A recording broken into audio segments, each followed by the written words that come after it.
General हर बार सावधानी से खाना खाते हैं। वह पहला निवाला मुर्गी को खिलाते हैं ताकि जांच सकें कि खाने में जहर तो नहीं मिलाया गया है। जब मुर्गी खाना खा लेती है और उसे कुछ नहीं होता, तब जनरल चम्मच उठाकर चाव से खाना खाते हैं। लेकिन उसकी सतर्कता एक चालाक व्यक्ति की नजर में आ गई। जब वह खाना खाकर अपने शिविर लौटने की तैयारी कर रहा था, तभी रास्ते में एक महिला ने एक शीशी उसके हाथ में थमा दी और बिना देखे चली गई। शीशी पर लिखा था, तुम जहर खा चुके हो, यह उसकी जे याओ, जहर का जे याओ है।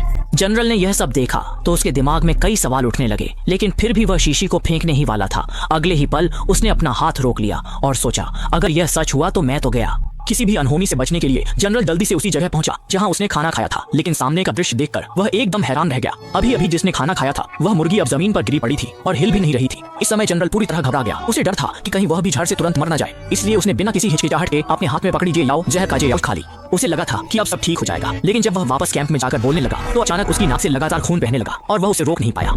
शुरुआत में उसे लगा कि यह सिर्फ गर्मी के कारण हो रहा है, इसलिए उसने इस पर ज्यादा ध्यान नहीं दिया। लेकिन जब वह दोबारा बोलने की कोशिश करने लगा तो उसे पता चला कि वह अब आवाज ही नहीं निकाल पा रहा है। इसके बाद सबके हैरान परेशान नजरों के सामने वह खुद को रोक नहीं पाया और जोर जोर से टमाटर का रस उलटने लगा। फिर तुरंत ही जहर का असर हुआ और उसकी मौत हो गई। जनरल को अपनी मौत के आखिरी पल में ही समझ आया कि उसकी खुद की चालाकी ही उस पर भारी पड़ गई।